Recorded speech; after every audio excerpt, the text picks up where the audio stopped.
Que estaríamos en probabilidad aplicada, la clase 6 y como para orientarnos, recuerden siempre, esto soy insistente porque no todos ven al mismo tiempo, los que participan ya saben que lo han escuchado, uno no puede tomar la clase como que es el sustituto del material de lectura, no, al contrario. El video de la clase lo que uno hace es toma puntos centrales para la discusión. Entendemos que hay veces no es lo mismo para el que está leyendo que contarles algo, porque uno enfatiza con tonos de voz, con algún gráfico, con algún movimiento, qué cosas son importantes. Por eso decimos, aviso importante, el video no debe considerarse, o sea, no es suficiente porque si no uno dice con el video me quedo corto para entender todo lo del teórico. Sí, es cierto, el video sí le sirve después en última instancia, yo miro, me vuelvo, lo detengo, no, lo puedo mirar en otro momento. Y no pierdan de vista ese contrato didáctico que tenemos, que les pedimos leer el módulo que fue preparado para la carrera de ustedes, para la licenciatura en análisis y gestión de datos. Eso es lo que les permite avanzar con el práctico, participar en los foros y asistir a las clases sincrónicas, tanto teóricas como prácticas. Sabemos también del trabajo de cada uno y que es difícil cuando uno estudia en educación a distancia, estar llevando todas las materias al día, pero si uno no está leyendo el módulo, de golpe esto nos queda así todo chino lo que estamos hablando, y dice, me cuesta porque a medida que avanzamos se vuelve mucho más específico algunos de los cálculos y la idea de esta clase es casualmente darles algunos elementos como para estar discutiendo en los foros. En esta revisión estaríamos terminando con la unidad número 2, que le llamamos probabilidad condicionada y variables aleatorias. Básicamente la voy a estar centrando en esperanza condicionada, que es el último tema, y voy a tomar un pedacito nada más del teorema de Bayes en la resolución de un problema y cómo hay que pensarlo a ese problema y qué va más allá, porque lo que me interesa es que tengan presente que no es la idea de resolver ejercicios mecánicos de probabilidad, sino posicionarme en la postura de un licenciado en análisis y gestión de datos, que cuando tenga datos tengo que analizar y sobre esa lógica quiero ponerlo, porque hay veces uno tiene hay veces el sistema nos lleva a tener una mente un tanto escolarizada. Le llamo una mente escolarizada a que quiero ejercicios donde me piden un cálculo particular y ya está. Y lo que me interesa es que ustedes se cuestionen. ¿Y esto para qué me serviría? ¿Y qué aporte me daría? Y lo tengo que ver inmerso dentro de otro, dentro de un estudio, porque en el campo ustedes no van a resolver solo un problema de probabilidad. El cálculo de probabilidad de las herramientas las van a usar y tienen mucho dentro de la carrera al respecto de probabilidad y de estadística. Y ya hacia la semana que viene estaríamos en la unidad número 3, que son variables aleatorias continuas y distribuciones de probabilidad. Si uno mira, en la 2 estuvimos viendo variables aleatorias, pero eran discretas, las vemos continuas, distribuciones de probabilidad de variables continuas, la distribución normal de probabilidad, la normalización de datos de probabilidad, introducción a las distribuciones bidimensionales y multidimensionales. Si miramos, estos son los contenidos mínimos establecidos para probabilidad aplicada en el plan de estudio de ustedes y hemos barrido mucho de ellos. Hemos visto probabilidad condicionada, variables aleatorias y distribución de funciones de probabilidad. Nos quedan algunos temitas chiquititos que van a ir al final y acá valor esperado y varianza, que lo vimos lo repasamos la semana pasada, esperanza condicionada, que lo vamos a ver ahora, y nos queda introducción a la probabilidad bayesiana y las distribuciones bidimensionales y multidimensional, que está en la unidad número 3. Y dentro de la 4, ley de los grandes números, teorema central del límite, y vamos a ver algunas otras distribuciones, como distribución binomial, distribución de Poisson, pero es refinar cosas que estamos viendo. Y que nuestro foco es analizar, fundamentar y argumentar. Con esa lógica, repasamos globalmente, nada más, sin entrar en mucho detalle, lo que veíamos en la clase de la semana pasada. Que veíamos, bueno, habíamos visto la noción de valor esperado y cómo calculábamos ese valor esperado, que no era nada más que el valor que estaba teniendo esa variable aleatoria multiplicada por su probabilidad. Entonces, la sumatoria de eso me daba ese valor esperado. Si lo quiero pensar, recuerden que esas probabilidades me sumaba el 100%, entonces cuando tengo diferentes valores de una variable aleatoria discreta y tengo sus probabilidades, uno dice, claro, me imagino, si tomaba el valor 1, vamos a imaginar notas de un parcial, probabilidad. Y me dice, bueno, la probabilidad de que sacara 1 lo multiplicó por el 1, más la probabilidad que tenía del 2 multiplicada porque sacaba el 2, la del 3, la del 4, hasta la del 10, eso me da el valor esperado, promedio también lo puedo estar mirando de esa naturaleza. Eso no era suficiente, ver solamente ese valor esperado, sino lo que nos interesaba era la dispersión. Y entre ellos teníamos la varianza, uno puede hacer tablas para el cálculo de varianza, aunque el que nos aporta un poco más es la desviación estándar, que no es nada más que el desvío raíz cuadrada de la varianza y nos dicen cómo están distribuidos. Y eso lo vamos a perfeccionar hacia la unidad número 3. ¿Qué pasa? ¿Cuánto vemos en una distribución? Casualmente el dibujo que tienen, si lo viéramos en una variable aleatoria continua, es una distribución normal. Entonces uno puede decir, bueno, ¿cuánto tengo a un desvío antes y después de la media o ese valor esperado? Dos desvíos, tres desvíos antes. Me permite comparar distribuciones de probabilidad. Esa no es lo mismo que estén mucho más cerrados, un desvío más pequeño, que coincidan con las medias. Incluso cuando tenemos medias diferentes, después uno dice, ¿cómo las puedo comparar? Y eso van a ser los procesos de normalización, que decimos, bueno, vamos a llevarla a que todos la media sea cero, la llevamos, entonces me va a permitir comparar. Eso es como una mirada en el horizonte, lo que vemos hacia la semana que viene. Si tomamos un problema, y ahora me posiciono en que voy a ser un licenciado en análisis y gestión de datos, los problemas van a tener, no los problemas, sino los datos que uno saca son mucho más largos de lo que aparece acá en el problema. Pero me dice, bueno, en un estudio realizado en una universidad se encontró que el 60% de los estudiantes de primer año son novatos en programación, novatos así, son nuevos, tienen muy pocos conocimientos, y el 40% son expertos. Del total de esos novatos que son nuevos en programación, el 75 aprueban el primer semestre de estadística bien, aunque no me da datos de cuánto, ¿no? Mientras que el grupo de los expertos en programación, el 90% aprueban el mismo curso. Entonces uno se puede hacer un montón de preguntas, a pesar que en los problemas nosotros les vamos a dar las preguntas, pero acá está en la capacidad que uno tiene de hacerse preguntas. Pero hay veces con ayudas, ahí sí voy a dar así pistas con ayudas. Ustedes en este momento también disponen de inteligencia artificial y uno puede agarrar, preguntar en este contexto de este problema, ¿qué cosas serían importantes, por ejemplo, preguntarme como un analista en datos? Y uno después decide qué cosas son importantes. Y entonces me puede decir, bueno, mira, sería importante preguntarme cuál es la probabilidad de que un estudiante de primer año apruebe el primer semestre de estadística de forma general, o dado que un estudiante de primer año aprobó el primer semestre de estadística, ¿cuál es la probabilidad de que sea novato en programación? No son las mismas preguntas, porque en algunos casos le estamos poniendo alguna condición. Solo uno pregunto la probabilidad que aprobó estadística, el otro es no, solo si aprobó estadística, ¿qué pasó con programación? O dado que un estudiante de primer año aprobó el primer semestre de estadística o el primer cuatrimestre, como uno quiera llamarle, o la primera materia, ¿cuál es la probabilidad de que sea experto en programación? O dado que un estudiante de primer año aprobó el primer semestre de programación, ¿cuál es la probabilidad de que apruebe estadística? Si uno las mira en detalles, no son exactamente las mismas preguntas, por eso en los informes uno debe ser cuidadoso. Y uno podría continuar.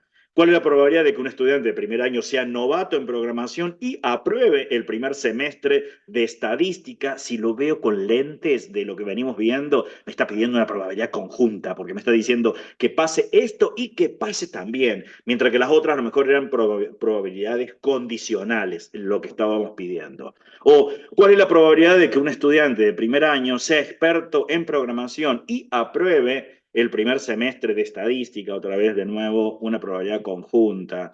Si se selecciona aleatoriamente un estudiante de primer año que aprobó estadística, ya le estoy pidiendo una condición, ¿cuál es la probabilidad de que sea novato en programación? O si se selecciona aleatoriamente un estudiante de primer año que aprobó estadística, ¿cuál es la probabilidad de que sea experto en programación? Y se me están preguntando lo mismo, no, porque en la primera era novato, que no sepa mucho de programación, y el otro que sea tenga un nivel experto en programación. Y podríamos continuar.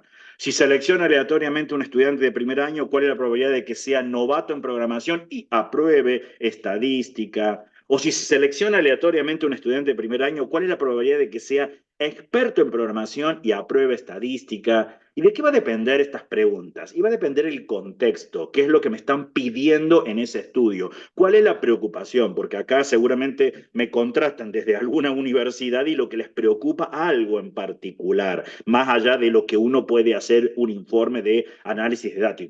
Podríamos continuar, ¿no? ¿Qué relación existe, si la hay, entre las probabilidades de aprobar estadística entre los estudiantes novatos y expertos en programación? Yo me voy a quedar con la última y con la última es la que nos vamos a quedar para intentar ver cómo uno resuelve, más allá que lo tienen en el módulo. Si seleccionamos al azar un estudiante de primer año que aprueba estadística, ¿cuál es el valor esperado de su nivel de experiencia en programación? Fundamenta tu respuesta y me quedo con esa pregunta, ¿no? Entonces, selecciona al azar un estudiante de primer año que aprueba estadística y lo que quiero saber es cuál es el valor esperado de su nivel de experiencia en programación. Bueno, entonces, empiezo a definir en mi informe qué variables voy a estar usando. Le puedo llamar N al estudiante que es novato en programación. Esa letra uno define con qué. El E, estudiante que es experto en programación. Uno podría decir, a lo mejor no uso E porque voy a usar esperanza y a lo mejor, bueno, eso uno define. Podríamos colocar P directamente. Eso es anecdótico. Y al estudiante que aprueba estadística, por ejemplo. Entonces, de fondo tenemos algunas probabilidades. Estamos teniendo la probabilidad de que un estudiante sea novato en programación, dado que aprueba estadística, porque es una condición. Nuestro problema nos pedía que tomábamos del grupo que tenía aprobado estadística. Y podríamos tener la probabilidad de que sea experto en programación, dado que aprueba estadística. O sea, porque lo que nos interesa es de programación de ese grupo que aprobó estadística, ¿no? Eso era lo que nos estaba preguntando. Si seleccionamos al azar un estudiante de primer año que aprueba estadística, ¿cuál es el valor esperado de su nivel de experiencia en programación? Por eso podía tener un nivel novato o un nivel experto, dado por hecho de que el estudiante había aprobado estadística. Si lo miro en términos de calcular este valor esperado de un determinado estudiante que aprueba estadística, básicamente lo que tenemos que hacer es multiplicar esta probabilidad, la probabilidad de que el estudiante sea novato en programación, dado que aprueba estadística, multiplicado por la experiencia que tienen los novatos. Más, esto era como cuando sacábamos la probabilidad, el promedio, que lo que necesitamos era la probabilidad y los valores que tienen y la probabilidad de que sea experto en programación, dado que aprueba estadística, por la experiencia que tendrían los expertos. Esa idea de experiencia que tienen los novatos y experiencia que tienen los expertos no me lo dio el problema, porque si yo miro el problema solamente me dan datos generales y ahí se me vuelve más engorroso, porque lo que voy a tener que hacer como analista de datos es decir, buscar más información. ¿Y qué sería la experiencia de los novatos? Y en una universidad las experiencias las puedo mirar a lo mejor en la calificación que se le pone a través de una evaluación, de cómo rindió, porque la única forma son estudiantes y entonces uno podría decir, bueno, ¿qué experiencia tienen los novatos en programación y qué experiencia tienen los expertos? Y puedo cuantificarlo. Esa es la idea del problema. Podríamos hacer una tabla y miramos la tabla, es cuestión, ya lo veníamos haciendo anteriormente, es cuestión de sacar estos datos, nada más. Y podemos pensar, bueno, mira, en las columnas vamos a colocar novato y experto en programación, mientras que en la fila es aprueba y no aprueba estadística. Estas tablas que hacemos no es nada más que probabilidades conjuntas, porque cuando miro, ¿qué es el 0,60 del 75%? Y lo estoy sacando de acá, me está diciendo, es cuestión de ordenar, no es menor, una cosa es cuando uno lo explica, uno dice, lo entiendo, y otra cosa es cuando uno se pone a armar estos problemas que a veces uno dice, ¿cómo los saco? Bueno, saco los datos, me dice, se encontró que el 60% de los estudiantes de primer año son novatos en programación y el 40% son expertos, acá tengo el 60 y el 40, luego me dice que de los novatos en programación el 75 aprueba el primer semestre, bueno, lo coloco el 75, sacar la cuenta de acá, ese A' serían los que no aprobaron, no aprueban estadística. Bueno, es el complemento. Si tengo el 25, el 75 será el 25%, lo puedo sacar de manera directa. Tengo algunas probabilidades conjuntas. De todos modos, yo no tengo que buscar solamente las probabilidades conjuntas. Me hace falta calcular acá la probabilidad de que un estudiante sea novato en programación, dado que aprobó estadística, y la probabilidad de que sea experto en programación, dado que aprobó estadística. Entonces me voy y puedo mirar esto. ¿Y cómo lo puedo calcular? Y tengo que apelar a cuestiones teóricas. La probabilidad, en este caso, de que un estudiante sea novato en programación y que apruebe estadística, la puedo ver como un cociente. Un cociente entre la probabilidad conjunta dividido la probabilidad de A. La probabilidad de A es que apruebe estadística. Y uno dice, ¿dónde saco la probabilidad de conjunta? Este N intersección A o N y A. Bueno, que sea novato y que esté aprobando estadística. Ese sale de la tabla. Este es mucho más fácil.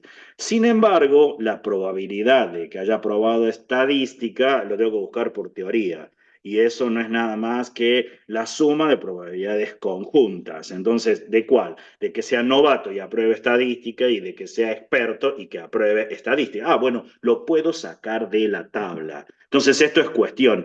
El que sea novato y apruebe estadística es un 45%, que sea experto y apruebe estadística es un 36%, hay un 81% para la probabilidad de A. Y la probabilidad conjunta de N intersección A, ese también lo saco, que es el 45%. Eso me da aproximadamente un 55,56%. Solo hice un cálculo, nada más. Ahora con la misma lógica hay que hacer el otro cálculo. Entonces, con la misma lógica uno diría, bueno, es una probabilidad conjunta de que sea experto y apruebe estadística, lo puedo buscar en la tabla porque el que sea experto y que haya aprobado estadística es del 36%, dividido la probabilidad de que haya aprobado estadística es del 81%, eso me da 44,44%.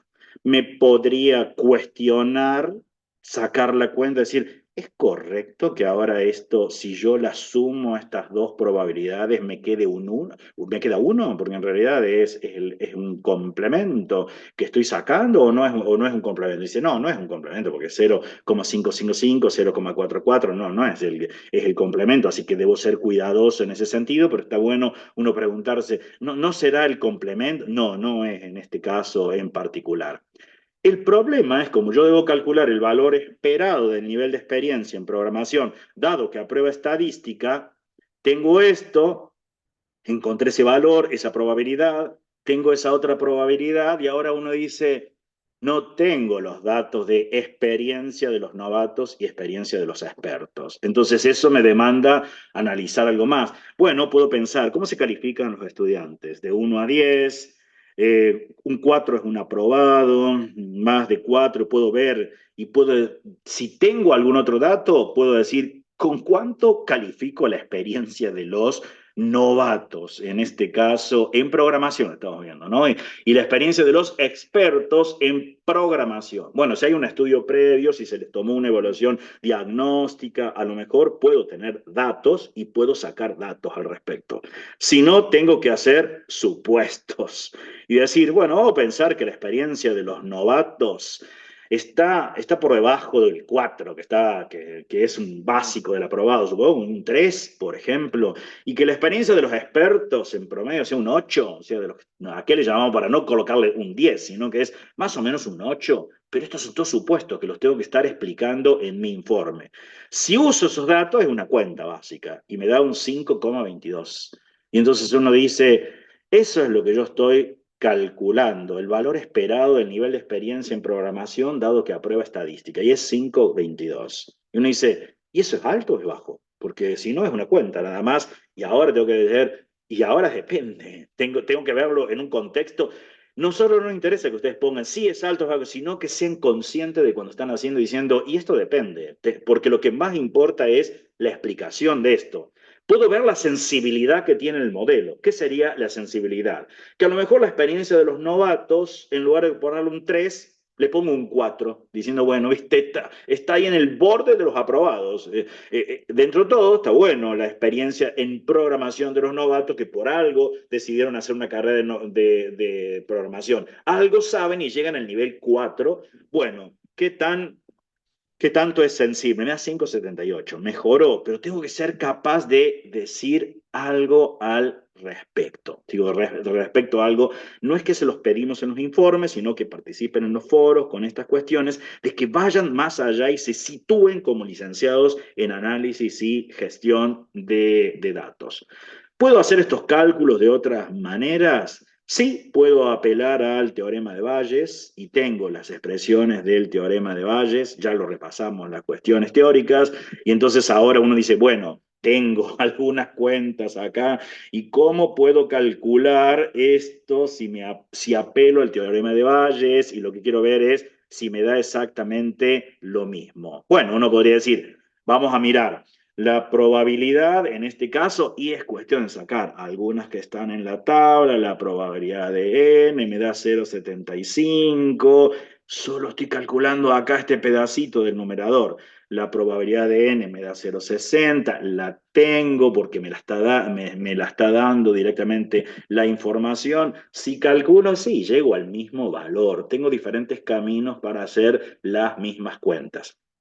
Recuerden que esto es cuestión de sentarse tranquilamente, uno mirar y decir, a ver cómo salen las cuentas. No es la idea acá de enseñarle las cuentas, porque están en el módulo, sino es pensar si está bien, qué estoy calculando con esto, qué es lo que está significando, ¿no? Lo mismo pasaría en este caso si uno lo mira, qué pasa con esto y mira las probabilidades y cómo puedo calcular una u otra en este caso.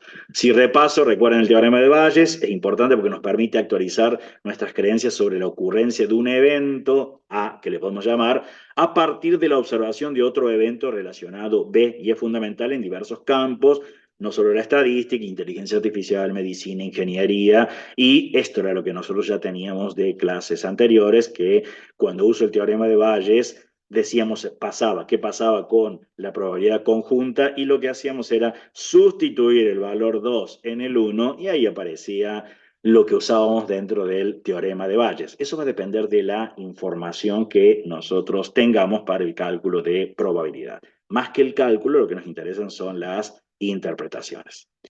Eso es la primera parte. Ahí uno puede haber consultas y preguntas, ya después las hacemos y con eso finalizamos.